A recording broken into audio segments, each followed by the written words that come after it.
Hello, everyone. Welcome to another episode of YIDITALKS. On today's show, I will be talking to us about the natural hair.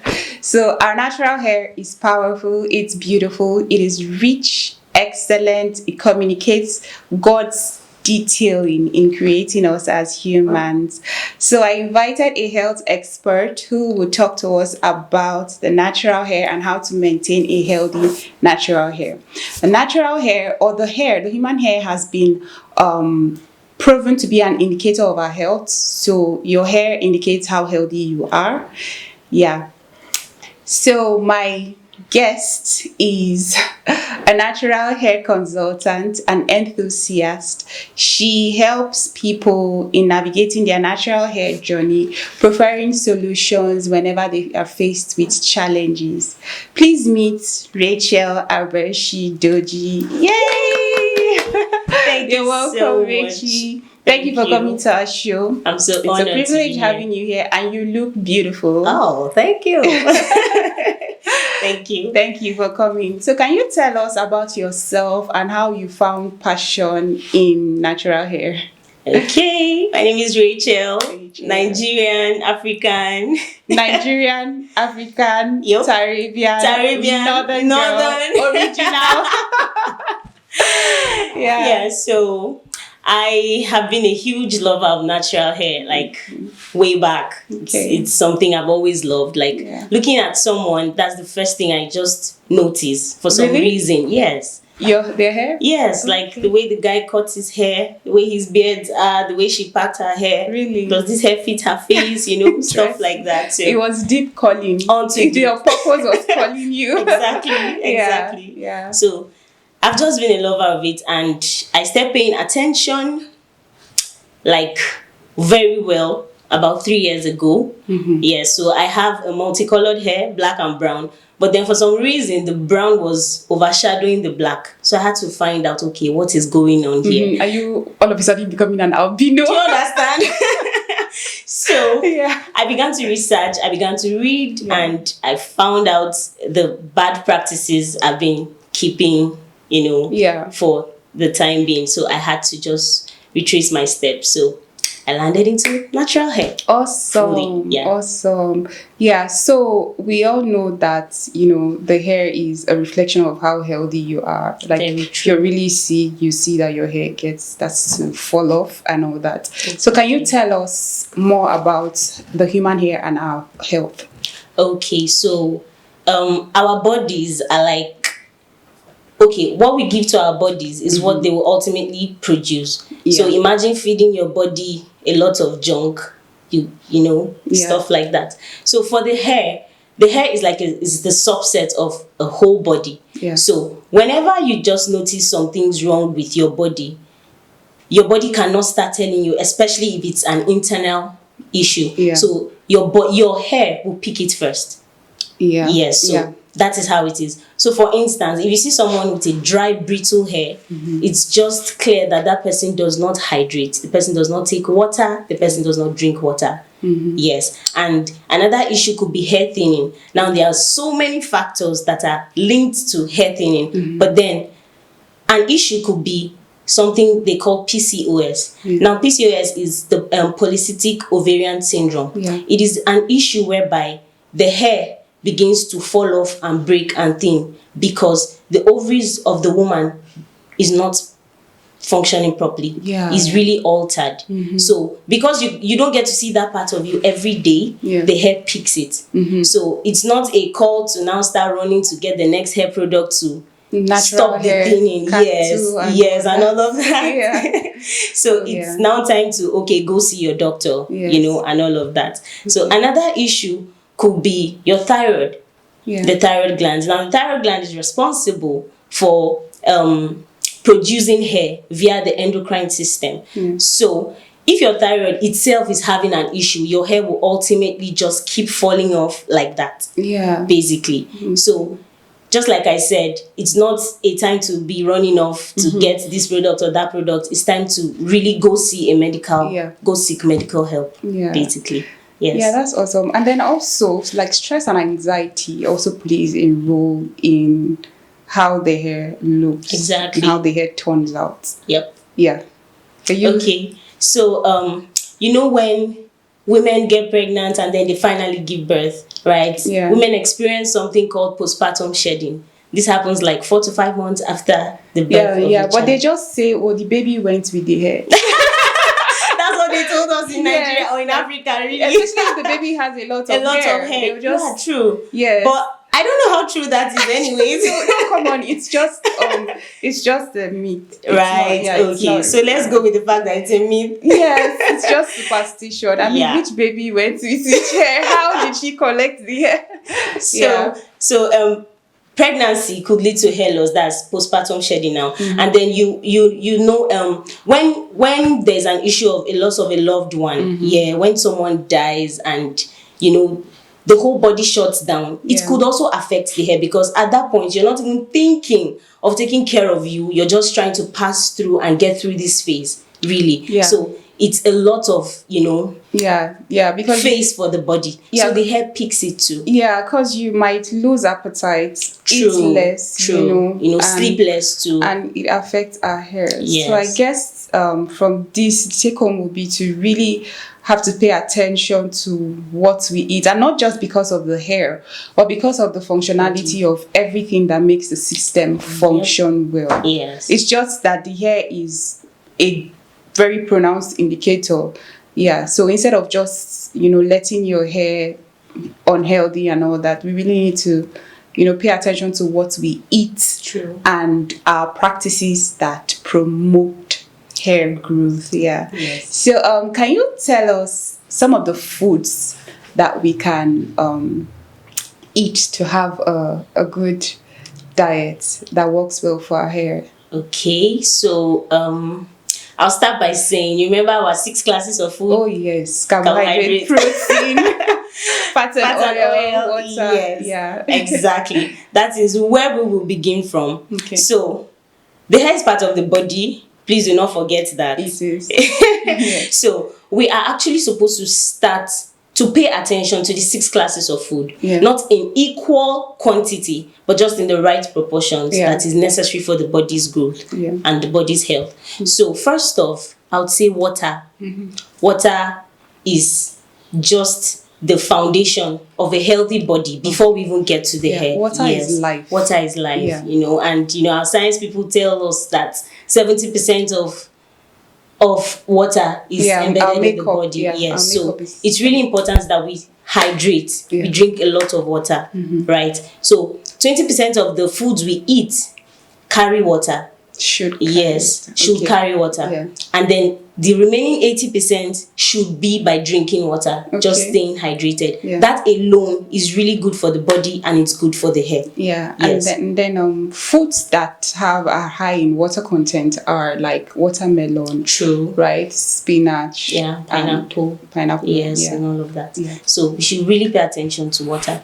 Then another would be, I would say, protein. And I say protein because the hair is made up of protein. Yes, called keratin. So it will only make sense if you just consume a whole lot of protein. Protein is a body building food. It is. Building the tissues, the skin, the muscles, the hair and ultimately. The hair. So it's really important to eat protein. So good protein sources will be eggs, will be your peas, your nuts, your yogurt. Yogurt. Beans and all of that. You need a lot of it to repair the hair, the body, the skin, the tissues. Then I would say vitamins. Because vitamins help to boost your immune system. But which vitamins? Okay. Vitamin A, B, C. Like the whole thing.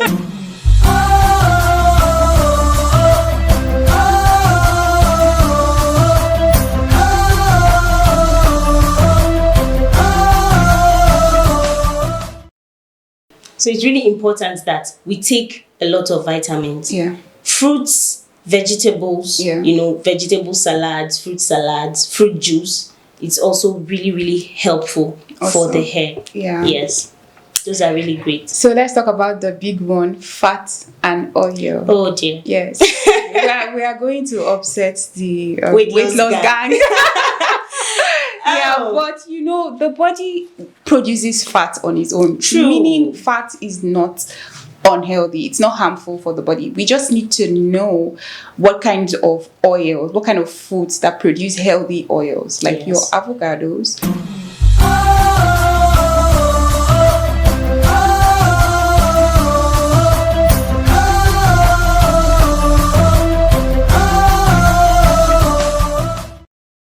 And then your salmon. Fish is also a good source of good oil. Yes. Right? Yeah. So your fats and oil, actually there are healthy fats, really, if you look at it. So fat and oil is really necessary too. But then I would say, for fear of not wanting to consume so much, salmon and mackerel are great sources of fat and oil. In fact, studies have shown that there were 120 women some years back that they were subjected to fatty acid treatment for the hair supplements for 6 months. Like, they came in with thinning, breakage, and all of that. But within the span of 6 months, their hairs were restored, full, long, healthy.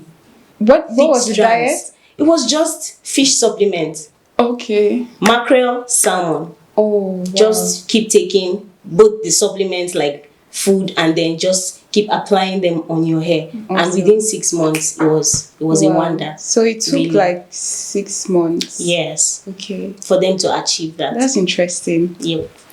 Thank you very much. This has been very informative, Racheal. Thank you. So we're going to move over now to products and processes. Okay. So can you take us through like processes on how to maintain the natural hair?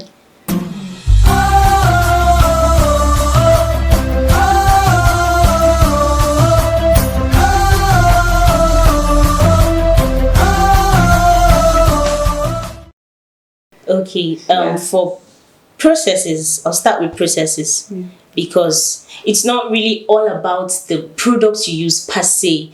You can be using a whole lot of products, but then you're not taking care of your hair with your hands the right way you're supposed to. So it will just cause more trouble.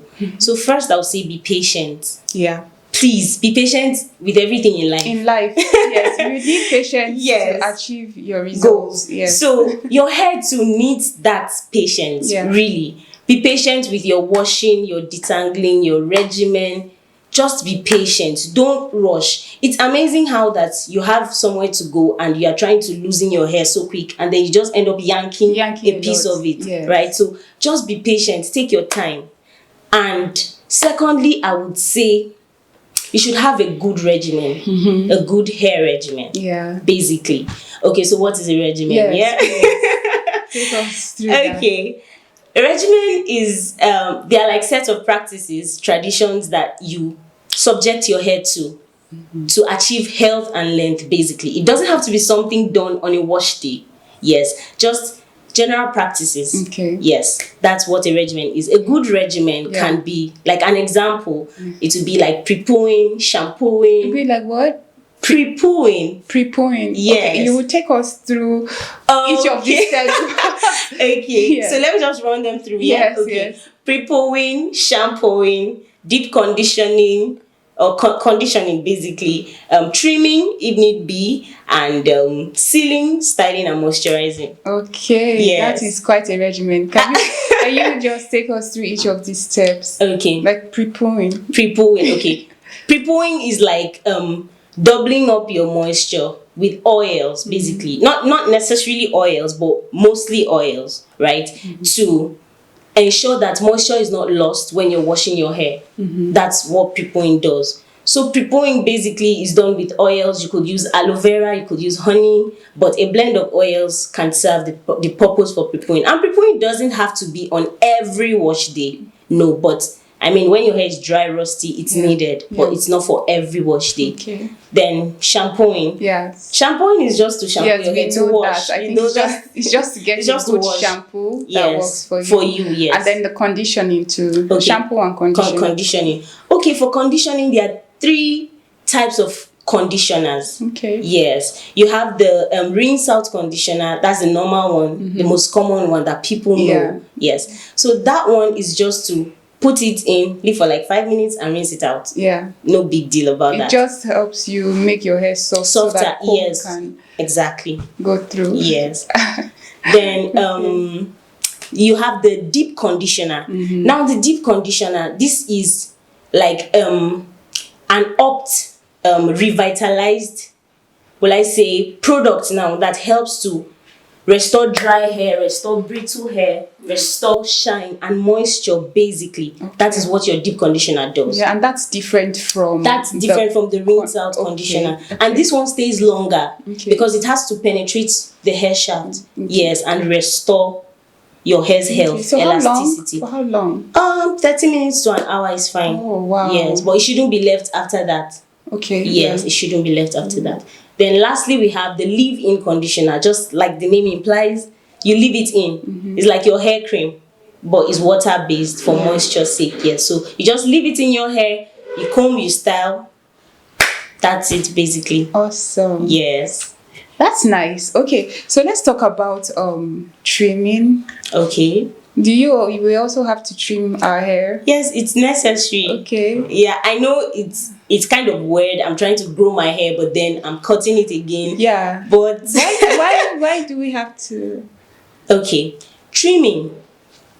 The ends of the hair are the weakest parts of the hair, of any hair, basically your beards, your hair in general. So because of that, you find out that you touch it a lot. When you want to lose your hair, it starts from the tip. So you find out that when you're doing so time after time, you start noticing knots at the end. You start noticing like a strand of your hair splitting into 2 or 3 other parts. Yeah. Called split ends. Some may not have ever noticed it. Yeah. Yes, but it happens. Yeah. Really. That's what makes this place really, like when you're trying to comb, you find that you get here and there's a resistance. Yes. Yeah. So that is what trimming helps to do. Because if those knots and split ends travel up to your scalp, it causes damage. Like you have to start growing out hair again. Yeah. So imagine if most of your hair is like that and then it travels up. Yeah. It's going to be disastrous. Yeah. And right now there is no certified product that helps to stop knotted ends and split ends. You just have to cut it out.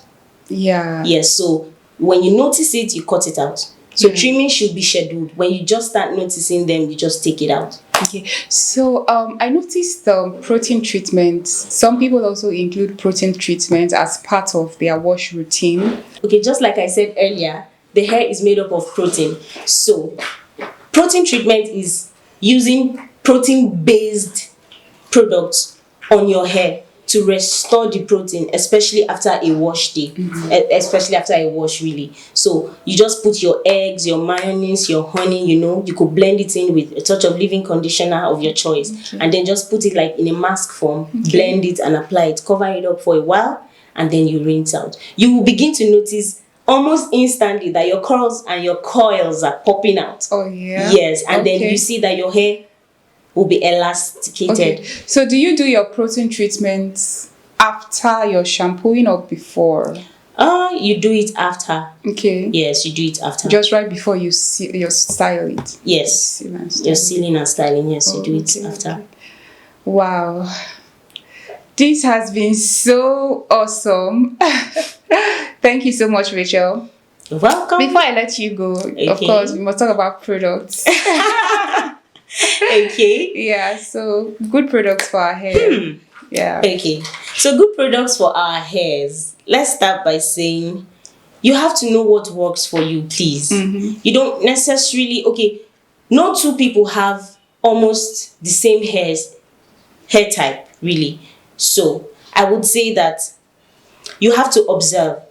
You never know till you try. Yeah. So you try a product out, give it at least 2 months, and then you'll be sure or certain how this product has worked for you. You'll see the result. Yeah, if it's itchy or if it's causing breakage, you know that it's just avoid it. I was coming to that. If you try something and it doesn't work for you, you start feeling burning sensations, itching and all of that, please discontinue immediately. You don't have to continue because someone else is using it and it's working for her or for him. It will work for you. No, you can really try to just observe and then know what works for you. And you can start with the basic things in your kitchen. Yeah. Yes, you can start with the basic things, the very basic things. You don't have to just follow this brand, that brand. While brands are good, I'm not discrediting them. I mean, they are awesome. Yeah. But then you have to start with the little things, especially if you don't have the resources to get them. Yeah. You should not just, stretch and overstretch yourself. Yeah. Yes. And then I would say for brands that I've tried and are lovely,